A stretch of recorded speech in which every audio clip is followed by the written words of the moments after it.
So on the kidnapping charge, they say it's kidnap because we took them from the spot where we met them to my house by force. So we didn't walk through the field with these girls. We walked along Oranjeweg Street. And Oranjeweg Street is a very busy street. It's a main road. And on the 7th of December, between 8 and 10, that street, and it was on a Saturday, that street was busy as hell. And even the neighborhood was busy as hell. We walked along Oranjeweg Street, which is adjacent to the neighborhood that we stayed. And it's the same neighborhood that these girls grew up. They know a lot of people staying in Oranjeweg Street. They must have some friends staying in Oranjeweg Street. Me and my co-accused and these two girls didn't even walk all together like that. I walked in front with Caroline Peters, and my co-accused were walking behind with Loretta Draver. We must have walked about more than a 50-meter distance away from one another. So although I had a sheep share, my co-accused didn't have a weapon, as the plaintiffs also said. And me and Miss Peters were holding one another talking. She was telling me, giving me her background, that she's got two kids from two different guys, and that she's not from Uppington. She came to Uppington to see greener pastures, and that the two kids' fathers are not even supporting them financially, and that they don't even care about the kids and a lot of stuff. She told me also that the reason Mr. Van Rooyen got so aggressive is because she's staying at Mr. Van Rooyen's mother's house because she's got nowhere else to go, and Mr. Van Rooyen is taking advantage of her so that she gives Mr. Van Rooyen sexual favors in exchange for her to stay at his parents' house with him. So she also was tired of living that kind of life with him, and she had hoped that what we were going to have that night could lead to something more serious. And that's where on the way to my house she told me that she knows me, and she even told me that she knows who my father and my sister is.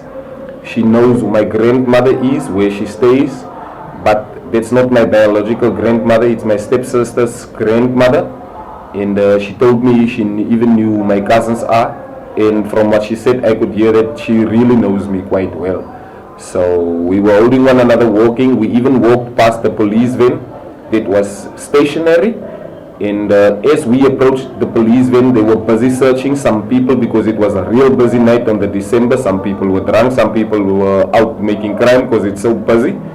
And as we approached the police van, the three cops were standing against the van looking at us. We were now the only people approaching the van, and they were just looking at us, and they saw that this is a couple passing. I even had a beer in my hand, and they could see that we busy drinking and walking, but they left us because they saw that, okay, this is a couple, let's just leave them. They just having a good time. So when we walked past them, they got inside of the van and drove off. And when we walked past them, the police van was within less than 10 meters away from us, and there was a shop there with huge spotlights, and it made as bright as daylight in front of the shops. So that's where the van was parked, and that's where we passed. They could see everything clearly. So if I held a sheep share against Miss Peters's neck when we walked on the way to my house past the police van, they obviously would have noticed something off. And my co-accused, Miss Draver, was asked where the police van was at the time that they passed.